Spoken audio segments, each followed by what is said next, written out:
উপস্থিত সাংসদ অমৰ সিং টিছু ডাঙৰীয়া, সন্মানীয় মন্ত্ৰী নন্দিতা গাৰ্লুচা ডাঙৰীয়ানী, যোগেন মহান ডাঙৰীয়া, সন্মানীয় বিধায়ক বিদ্যা সিং ইংলেণ্ড ডাঙৰীয়া, দৰ সিং ৰংহাং ডাঙৰীয়া, কাউন্সিলৰ অধ্যক্ষ ৰাজু টিছু ডাঙৰীয়া, সূৰ্য ৰংফাৰ ডাঙৰীয়া, লংচেং ৰংহাং ডাঙৰীয়া, আমাৰ কাৰ্বি ৰজা, ৰুবি সিং তেৰাং ডাঙৰীয়া, হলি সিং ৰংহাং ডাঙৰীয়া, চন্দ্ৰকুন্ত তেৰং ডাঙৰীয়া, ডক্টৰ ধৰম সিং তেৰং ডাঙৰীয়া, কাংজাং তেৰং ডাঙৰীয়ানী,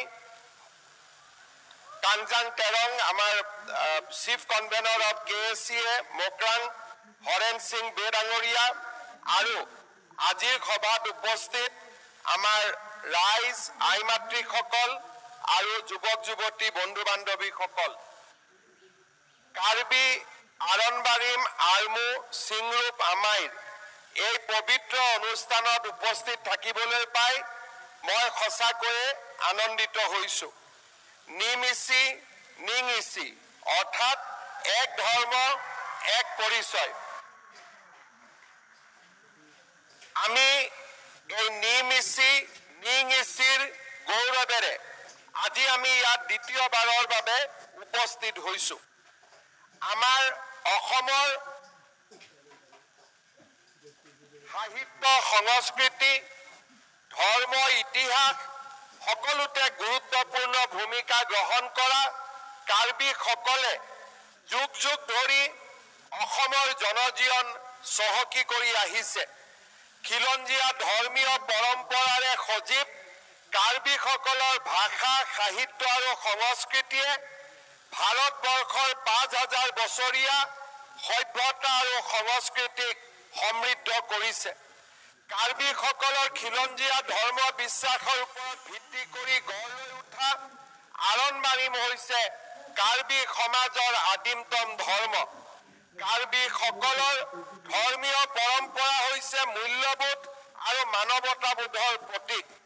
প্ৰকৃতিৰ সৈতে সহ অৱস্থান, প্ৰকৃতিক সন্মান কৰা আৰু জীৱন মৃত্যুৰ সম্পৰ্কে থকা গভীৰ উপলব্ধিয়ে হৈছে কাৰ্বি আৰনবাৰিম ধৰ্মীয় বিশ্বাসৰ মূল আধাৰ।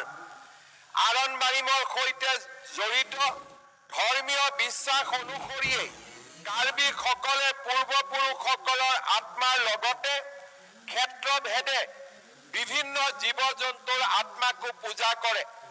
কাৰ্বি লোকবিশ্বাস অনুসৰি প্ৰতিটো ক্ষেত্ৰই পবিত্ৰ আৰু সকলো ক্ষেত্ৰৰে একোজন নিৰ্দিষ্ট অধিপতি থাকে।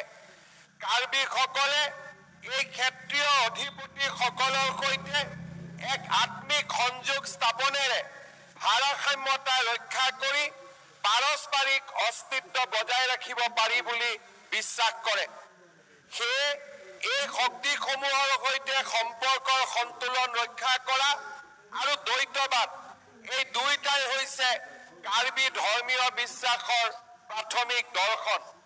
কাৰ্বিসকলে আত্মাৰ অমৰত্বত বিশ্বাসী আৰু মৃত্যুৰ পিছত মৃতকৰ আত্মাই পুনৰ জন্ম ল'ব পাৰে বুলি মানি লয়। কাৰ্বি ধৰ্মীয় বিশ্বাস মতে মৃত্যুৰ পিছত মৃতকৰ আত্মাই ফি ফু আৰং নামৰ পূৰ্বপুৰুষসকলে বাস কৰা গাঁৱলৈ যায় আৰু পিছত পুনৰ মৰ্ত্যলৈ ঘূৰি আহি মানুহ হিচাপে জন্মগ্ৰহণ কৰে। কাৰ্বি ধৰ্মীয় বিশ্বাসত ইয়াক মেনচি মেনৱাং বুলি কোৱা হয়। কাৰ্বি আৰনবাৰিমৰ ধৰ্মীয় দৰ্শন আৰু বিশ্বাসে আদিম যুগৰ পৰাই প্ৰাকৃতিক পৰিৱেশ আৰু পাৰিপাৰ্শ্বিক ভাৰসাম্যতাও ৰক্ষা কৰি আহিছে। আৰনবাৰিম ধৰ্মীয় বিশ্বাসত আকে নামৰ বিধানে কাৰ্বি সমাজৰ সামাজিক শৃংখলতা ৰক্ষাৰ ক্ষেত্ৰত এক গুৰুত্বপূৰ্ণ ভূমিকা পালন কৰি আহিছে। সামাজিক শৃংখলা ৰক্ষাৰ বাবে আদিম যুগৰ পৰাই বাধ্যতামূলকভাৱে পালন কৰি অহা আকে নামৰ বিধি নিয়মবোৰ উলংঘন কৰা কাৰ্যক নিষিদ্ধ কাৰ্যত জড়িত হোৱা বুলি গণ্য কৰি সেই অনুসৰি সামাজিক শাস্তিৰ যি বিধান দিয়া হৈছে তাৰ ফলত সামাজিক শৃংখলা ৰক্ষাত সহায় হৈছে। আৰনবাৰিম ধৰ্মীয় পৰম্পৰা অনুসৰি প্ৰতিটো ধৰ্মীয় আৰু সামাজিক কৰ্মতেই পবিত্ৰ মন্ত্ৰোচ্চাৰণ প্ৰাৰ্থনা আৰু গীতেৰে সৃষ্টি কৰা কাহিনী বাধ্যতামূলকভাৱে বৰ্ণনা কৰা হয়। এনে প্ৰথাই কাৰ্বি সমাজত সদায়েই নিজৰ জাতিটোৰ সৃষ্টি আৰু বিকাশৰ কাহিনীক প্ৰজন্মৰ পিছত প্ৰজন্ম সজীৱ কৰি ৰখাত সহায় কৰিছে। আৰনবাৰীম ধৰ্মীয় বিশ্বাস আৰু দৰ্শনৰ আন এক উল্লেখযোগ্য দিশ হৈছে পূৰ্বপুৰুষসকলৰ লগতে গুৰুসকলকো সন্মান সহকাৰে আগস্থান দিয়া। প্ৰতিটো ধৰ্মীয় বিধি বিধান পালনৰ সময়ত পুৰোহিতে তেওঁ লাভ কৰা জ্ঞানৰ বাবে তেওঁৰ পূৰ্বপুৰুষ আৰু গুৰুসকলক স্মৰণ নকৰিলে যি উদ্দেশ্যেৰে পূজা পাতল আদি কৰা হয় সেই উদ্দেশ্য সফল নহয় বুলি গণ্য কৰা হয়। কাৰ্বি সমাজত সংখ্যা তত্ত্ব নিউমাৰলজিৰ এক গুৰুত্বপূৰ্ণ স্থান আছে। কাৰ্বি আৰনবাৰীমত 9 সংখ্যাৰ গুৰুত্ব অত্যন্ত বেছি। জগতৰ সৃষ্টিৰ লগতে কাৰ্বি সমাজত বাসগৃহ নিৰ্মাণ, ক্ষেত্ৰীয় অধিপতি আৰু অন্যান্য ধৰ্মীয় আৰু সামাজিক ৰীতি নীতি বিধি বিধানত এই 9 সংখ্যাটোৰ অতি গুৰুত্ব সহকাৰে ব্যৱহাৰ কৰা হয়। কাৰ্বিসকলৰ পৰম আৰাধ্য দেৱতা হৈছে হেমফু, মুক্ৰাং আৰু একমাত্ৰ দেৱী ৰাচিনজা। গৃহ দেৱতা, কৃষি দেৱতাৰ পূজা সেৱাৰ উপৰিও নানা ধৰণৰ বেমাৰ আজাৰ, অপায় অমংগল, মাৰি মৰক আদিৰ পৰা ৰক্ষা পাবলৈ কাৰ্বিসকলে দেৱতাক পূজা কৰে।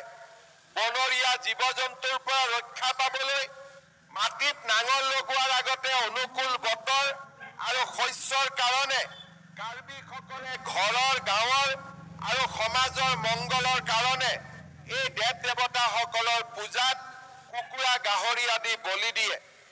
সৰ্জুন, ৰংকেৰ আৰু বলকেটেৰ এই 3 মুখ্য পূজাই কাৰ্বি সমাজৰ ধৰ্মীয় সমাজক সমৃদ্ধ কৰি আহিছে। শ্ৰদ্ধাৰ ৰাইজ, আমাৰ দেশত জনজাতীয় লোকসকলে যি ধৰ্মীয় বিশ্বাস মানি চলে সেইসমূহ প্ৰাকৃতিক পৰিৱেশৰ সৈতে গভীৰভাৱে সংলগ্ন। এই ধৰ্মসমূহ সাধাৰণতে এনিমিজিম, অৰ্থাৎ এই ধৰ্মত জীৱ জন্তু, গছ গছনি, নদী আদি প্ৰাকৃতিক উপাদানক দেৱতাৰ ৰূপত পূজা কৰা। পূৰ্বপুৰুষৰ পূজাও এই ধৰ্মৰ অন্তৰ্গত। বহু হাজাৰ বছৰীয়া পৰম্পৰাৰে গঢ় লৈ উঠা এই প্ৰাচীন ধৰ্ম বিশ্বাস আৰু ৰীতি নীতি সমূহে সমাজৰ জীৱন চৰ্যাত গভীৰ প্ৰভাৱ পেলাই আহিছে। মই আজি এটা বিশেষ কথাৰ প্ৰতি আপোনালোকৰ ধ্যান আকৰ্ষণ কৰিব খুজিছো। আমাৰ কাৰ্বি সমাজৰ পৰম্পৰা 5000 বছৰৰ পুৰণা। যেতিয়াৰ পৰা কাৰ্বি সমাজ সৃষ্টি হৈছে তেতিয়াৰ পৰাই কাৰ্বি সমাজে পৰম্পৰাগত নীতিৰে হেমফু, মুক্ৰাং আৰু ৰাচিনজাক পূজা কৰি আহিছে। আজি আপোনালোকে চিন্তা কৰক, আমাৰ জন্ম আৰু আমাৰ পৰিয়াল আৰু আমাৰ পূৰ্ব প্ৰজন্ম এই কাৰ্বি পাহাৰত বা আমাৰ সমাজত কিমান বছৰ পুৰণা? 1000 বছৰ, 2000 বছৰ, 3000 বছৰ, 4000 বছৰ, 5000 বছৰলৈকে আমাৰ সমাজৰ ইতিহাস পোৱা যায়। তাৰ মানে মই যদি আজি মোৰ ল'ৰা, মোৰ দেউতা, দেউতাৰ আগৰ দেউতা, দেউতাৰ আগৰ দেউতা, এনেকে 500 পূৰ্বপুৰুষ মোৰ আগত জন্ম হৈছিলে আৰু তাৰ পিছত আজি আমি জন্ম হৈছো। এতিয়া আপোনালোকে চিন্তা কৰক যে মোৰ 5000 বছৰৰ পৰা মোৰ দেউতা, মা, ককা, আইতা, আজু ককা, ককাই যি ধৰ্ম ৰাখি থৈ গৈছিলে, যি সংস্কৃতি ৰাখি থৈ গৈছিলে, যি পৰম্পৰা ৰাখি থৈ গৈছিলে, সেই ধৰ্ম, সেই পৰম্পৰা আৰু সেই বিশ্বাসক পৰিৱৰ্তন কৰাৰ অধিকাৰ আমাৰ প্ৰজন্মৰ আছে নে নাই? আজি মই মোৰ যদি দেউতাৰ ককা দেউতাৰ আজু ককাৰ ধৰ্মৰ পৰা যদি মই নিজক আঁতৰাই লৈ যাওঁ, মোৰ পৰিচয় থাকিব নেকি? মোৰ পূৰ্বপুৰুষৰ প্ৰতি মোৰ সন্মান জনোৱা হ'ব নেকি? আৰু মোৰ যদি পৰিচয় নাথাকে, এইখন সমাজত মই জীয়াই থাকিয়েই বা কি লাভ হ'ব? সেইকাৰণে মই বিশ্বাস কৰোঁ আমি দৰজাও খোলা ৰাখিম, খিৰিকীও খোলা ৰাখিম, কিন্তু আমাৰ ভৰিৰ তলৰ মাটি আমি কাৰো কাৰণে এৰি নিদিম। এইটোৱে হৈছে আমাৰ আজিৰ প্ৰজন্মৰ দায়িত্ব। কোনোবাই আমেৰিকাৰ পৰা আহিছে, ভাল দুটা কথা আমাক শিকাব। কোনোবাই ইংলেণ্ডৰ পৰা আহিছে, দুটা ভাল কথা আমাক শিকাব। কোনোবাই দিল্লীৰ পৰা আহিছে, দুটা ভাল কথা আমাক শিকাব। কোনোবাই গুৱাহাটীৰ পৰা আহিছে, দুটা আমাক ভাল কথা শিকাব। যি আমাক ভাল কথা শিকাব, সেই ভাল কথাখিনি আমি মানি ল'ম। কিন্তু কোনোবাই যদি কয় যে তোমাৰ দেউতাও ভুল আছিলে, তোমাৰ ককা দেউতাও ভুল আছিলে, ৫,০০০ বছৰত আমি যিমান কৰিলো গোটেইবিলাক ভুল আছিলে, তেনেকুৱা মানুহক আমি মানি ল'ম নেকি? এই প্ৰশ্ন আজি কাৰ্বি সমাজে আকৌ এবাৰ চিন্তা কৰিব লাগিব। মই যেতিয়া বড়ো মানুহৰ মাজত যাওঁ, বাথৌ ধৰ্মৰ কথা আলোচনা কৰোঁ, ব্ৰহ্ম ধৰ্মৰ কথা আলোচনা কৰোঁ, মিচিং সমাজৰ মাজত যেতিয়া যাওঁ, ধনীয় পলীয় ধৰ্মৰ কথা আলোচনা কৰোঁ, কাৰ্বি আলঙত আহিলে আৰণ-বাৰিমৰ কথা আমি আলোচনা কৰোঁ। এই ধৰ্ম আমি সৃষ্টি কৰা নাই। ৫,০০০ বছৰৰ পৰা এই ধৰ্ম কাৰ্বি আলঙৰ সাৰুৱা মাটিত গঢ় লৈ উঠিছে। আৰু আজি আমাৰ সকলো আছে, চৰকাৰ আছে, আইন আছে, শাসন আছে, পইচা আছে, ৰাস্তা আছে, ঘাট আছে। কিন্তু যেতিয়া কাৰ্বি আলঙত একো নাছিলে, মাত্ৰ পাহাৰ আছিলে, চাৰিওফালে জীৱ জন্তু আছিলে, তেতিয়া আমাৰ কি আছিলে? একমাত্ৰ আমাৰ আৰণ-বাৰিম আছিলে, একমাত্ৰ হেমফু আছিলে, মোকৰাং আছিলে, ৰাচিঞ্জা আছিলে। আজি মুখ্যমন্ত্ৰী আছে, প্ৰধানমন্ত্ৰী আছে, হিমন্ত বিশ্ব শৰ্মা আছে, তুলিৰাম ৰঙাং আছে। ৫,০০০ বছৰৰ আগতে কোনো নাছিলে, চৰকাৰ নাছিলে, একো নাছিলে, চাৰিওফালে বনৰীয়া জীৱ জন্তু আছিলে, বানপানী আহিছিলে, খৰাং বতৰ হৈছিলে, ধুমুহা আহিছিলে, আগ্নেয়গিৰি আহিছিলে। তাৰ মাজতো যদি কাৰ্বি জাতি আজিও জীয়াই আছে, হেমফু, মোকৰাং আৰু ৰাচিঞ্জাৰ আশীৰ্বাদৰ বাবে এই কাৰ্বি জাতি জীয়াই আছে। নহ'লে এই ৫,০০০ বছৰ আগতেই, ৩,০০০ বছৰ আগতেই, ২,০০০ বছৰ আগতেই শেষ হৈ গ'লহেঁতেন। পৃথিৱীত বহুত জাতি শেষ হৈ গৈছে, সাগৰৰ তলত গৈছে, আগ্নেয়গিৰিয়ে বহুত জাতিক ধ্বংস কৰিছে। বতাহ, বৰষুণ, ধুমুহা, প্ৰাকৃতিক বিপৰ্যয়ে পৃথিৱীৰ বহুত সভ্যতাক বিনষ্ট কৰি দিছে। কিন্তু তাৰ পিছতো ৫,০০০ বছৰৰ পিছতো যদি কাৰ্বি জাতিক প্ৰকৃতিয়ে আজিও ধ্বংস কৰিব পৰা নাই, বৰঞ্চ প্ৰকৃতিয়ে আশীৰ্বাদ কৰিছে, তাৰ একমাত্ৰ কাৰণ হৈছে কাৰ্বিৰ ধৰ্মীয় বিশ্বাস আৰু পৰম্পৰা। সেইবাবে মই কাৰ্বি যুৱ সমাজক আহ্বান জনাম, বাহিৰৰ পৰা ভাল স্কুল হ'লে আমি পঢ়িম, কোনোবাই আমাক গান আনিব, আমি পঢ়িম, কোনোবাই আমাক চিনেমা দেখুৱাব, আমি চিনেমা চাম। কিন্তু আমি আমাৰ ভৰিৰ তলৰ মাটি, আৰণ-বাৰিম, আমাৰ কৃষ্টি, আমাৰ পৰম্পৰাক আমি কেতিয়াও বাদ নিদিওঁ। এই আজি আমাৰ সংকল্প হোৱা উচিত। শ্ৰদ্ধাৰ ৰাইজ, আপোনালোকে জানি আচৰিত হ'ব, আমেৰিকাত আগতে সকলো মানুহে ভাবিছিলে যে আমেৰিকাৰ সকলো মানুহ খ্ৰীষ্টিয়ান। আগতে সকলো মানুহে ভাবিছিলে যে ইংলেণ্ডত থকা সকলো মানুহ খ্ৰীষ্টিয়ান, ইউৰোপত থকা সকলো মানুহ খ্ৰীষ্টিয়ান। মই যেতিয়া জনা হলো, তেতিয়া লাহে লাহে মই পঢ়া আৰম্ভ কৰিলো যে আমেৰিকাত সকলো খ্ৰীষ্টিয়ান থাকে নেকি? ইংলেণ্ডত খ্ৰীষ্টিয়ান থাকে নেকি, ইউৰোপত খ্ৰীষ্টিয়ান থাকে নেকি? আপোনালোকে গুগল কৰি চাব, আমেৰিকা, ইংলেণ্ড আৰু লণ্ডনৰ 90% যুৱক যুৱতী কোনোদিনে তেওঁলোকে চাৰ্চত নাযায়, আৰু তেওঁলোকক যদি সোধে আপোনালোক কোন ধৰ্মৰ, তেওঁলোকে কয় আমাৰ কোনো ধৰ্ম নাই।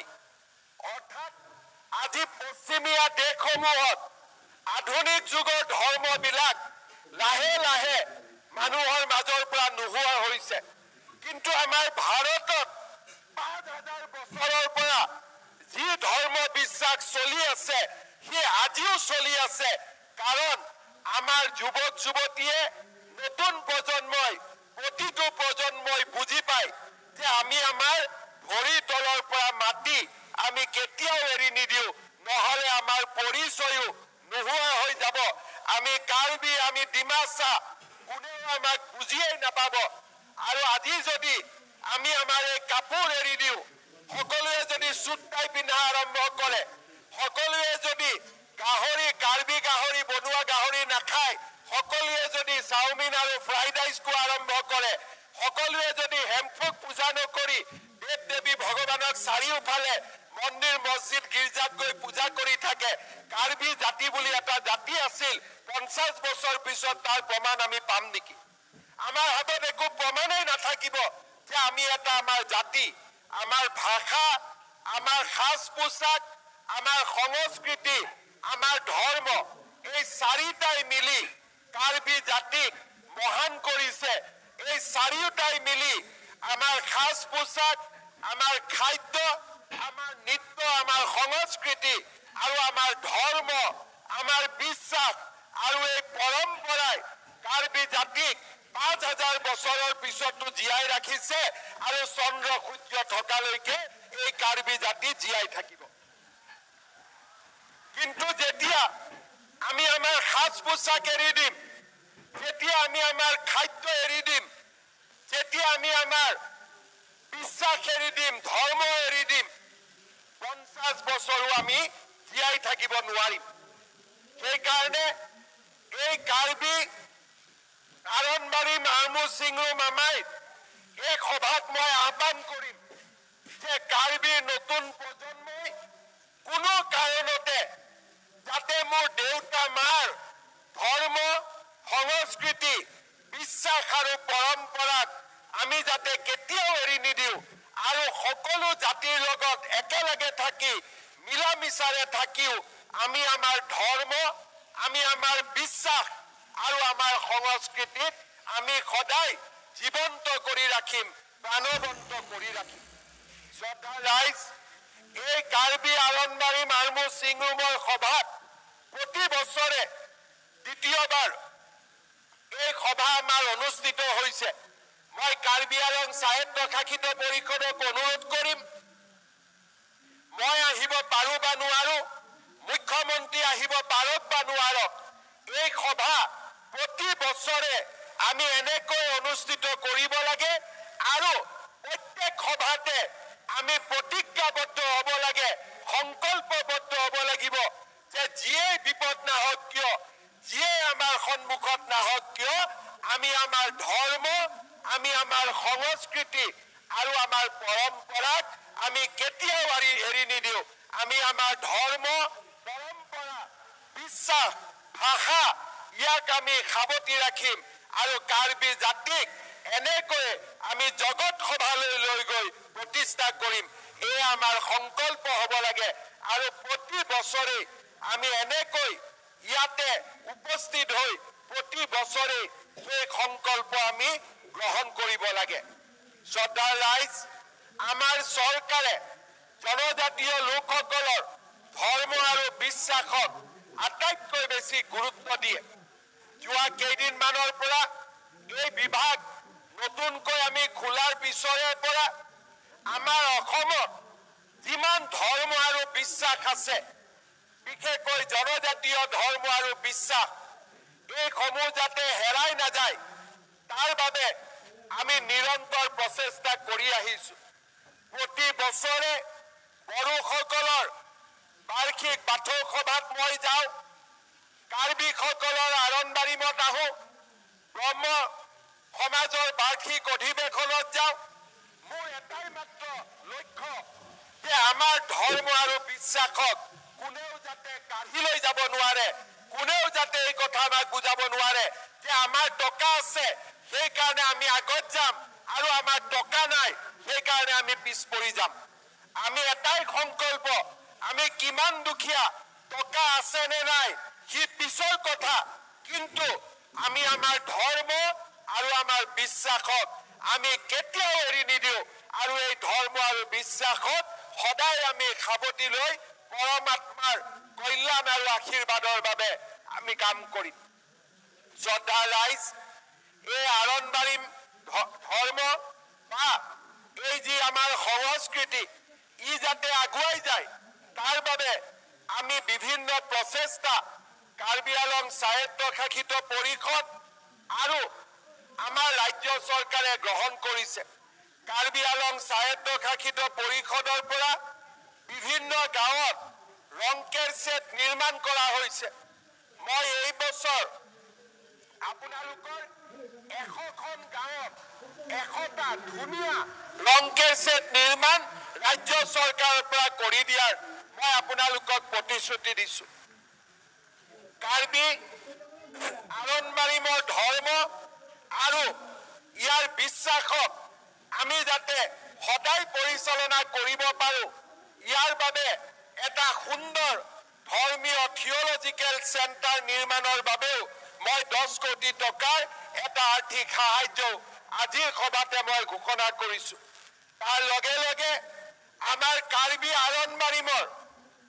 যিমান পুৰোহিত আছে এই পূজাৰীসকলৰ বাবেও এককালীন প্ৰতিজন পূজাৰীৰ বাবে আজিৰ সভাত মই 10,000 টকাকৈ একোটা বিত্তীয় সাহায্যৰ বাবেও ঘোষণা কৰিছো যাতে আমি সকলোৱে লগ লাগি এই ধৰ্ম এই বিশ্বাস আৰু এই পৰম্পৰাক আমি যাতে জীয়াই ৰাখিব পাৰো পুনৰ এবাৰ আজিৰ এই সুন্দৰ অনুষ্ঠানটোৰ বাবে মই কাৰ্বি আৰণবাৰী ধৰ্মৰ লগত জড়িত সকলোকে আকৌ এবাৰ ধন্যবাদ দিছো কাৰ্বি আংলং স্বায়ত্তশাসিত পৰিষদক ধন্যবাদ দিছো আৰু আজি যি ধুনীয়া ডান্স আমি প্ৰদৰ্শন কৰিলো ইয়াক গুৱাহাটীৰ সৰুসজাই ষ্টেডিয়ামতো প্ৰদৰ্শনৰ কাৰণে আপোনালোকক আজিয়েই মই নিমন্ত্ৰণ কৰিছো এই অনুষ্ঠানো আমি তাতে উপভোগ কৰিম পুনৰ এবাৰ সকলোকে মোৰ কাৰ্ডম জনাই সকলোকে মোৰ নমস্কাৰ আৰু প্ৰণাম জনাই মই মোৰ বক্তব্য সামৰণি মাৰিছো ধন্যবাদ জয় হিন্দ বন্দে মাতৰম